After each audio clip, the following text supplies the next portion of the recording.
शुगून नहीं होती। यहाँ कुछ लोग एक सवाल उठाते हैं। एक हदीस में है, अल्लाह के रसूल सल्लल्लाहु अलैहि वसल्लम फरमाया कि शुगून या नहूसत किसी चीज़ में नहीं होती। शूम नहूसत किसी चीज़ में नहीं होती सिवाय तीन चीज़ों के, औरत, चौपाया या बाज़ रिवायतों में घोड़ा है या फिर घर है। हाँ, इस हदीस का उलमा ने कई एतबार से जवाब दिया। अल्लामा इब्न क़य्यिम वगैरह ने बड़ी प्यारी तशरीह की कि जो हदीस में कहा गया कि शुगून का कोई असर नहीं होता और इस हदीस में कहा गया कि तीन चीज़ों में होती है, ये तीन चीज़ों में जिस शुगून का इस्बात है वो वाला शुगून नहीं है जिसकी अल्लाह के रसूल सल्लल्लाहु अलैहि वसल्लम ने नफ़ी की, रद्द किया, मना किया, जिसको बदअक़ीदगी कहा जाए। बल्कि यहाँ जो शूम या नहूसत कहा गया है, ये लफ्ज़ी एतबार से कहा गया, उनके अपने ताकतवर या असरअंदाज होने के एतबार से नहीं कहा गया।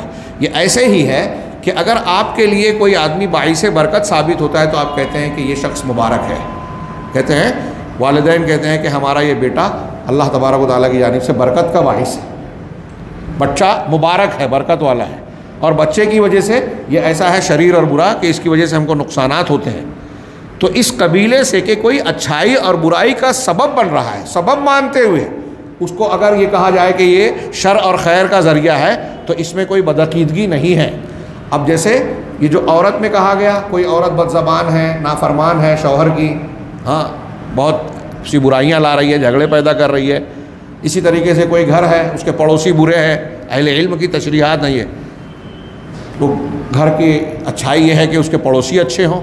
हाँ, लेकिन कोई पड़ोसी बुरा है, रोज़ झगड़ा करता है, गंदगी फेंकता है। हाँ, जानवर से जो इंसान को खैर भलाई मिलना चाहिए सवारी के लिए या मुख्तलिफ़ मौक़ों पर ज़रूरत के लिए, वो जानवर जो पाल रखा है वो उसके काम नहीं आ रहा है, तो ये कहेंगे कि ये उसका शर है, उसकी नहूसत है। यहाँ वो शुगून वाला जो है माना मुराद नहीं है। अल्लाह के नबी सल्लल्लाहु अलैहि वसल्लम से एक हदीस ये भी मरवी है कि बीमारी मुतअद्दी नहीं होती और ना ही बदशुगूनी होती है, लेकिन अल्लाह के रसूल ने आगे कहा वयुअजिबुनिल फ़ालु, लेकिन मुझे फ़ाल पसंद है। क़ालू वमल फ़ाल, के फ़ाल क्या है? तो कहा अल कलिमतु तय्यबा, अच्छी बात।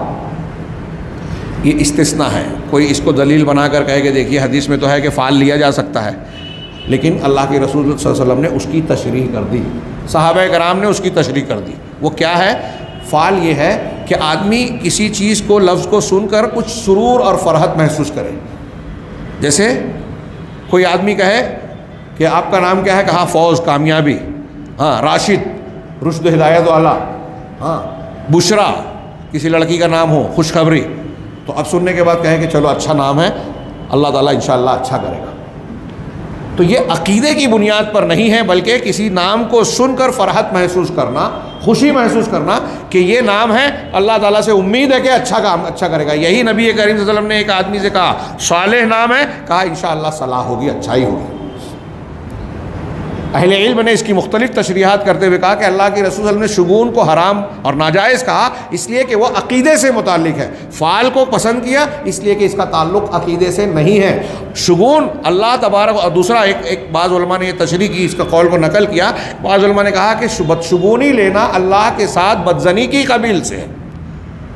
बदशुगूनी लेना, ये जुमला अच्छी तरह याद रखिए, अल्लाह के साथ बदगुमानी। मुझे याद पड़ता है कि मैंने इस पर एक मज़मून भी लिखा और जुमा का एक खुतबा भी दिया।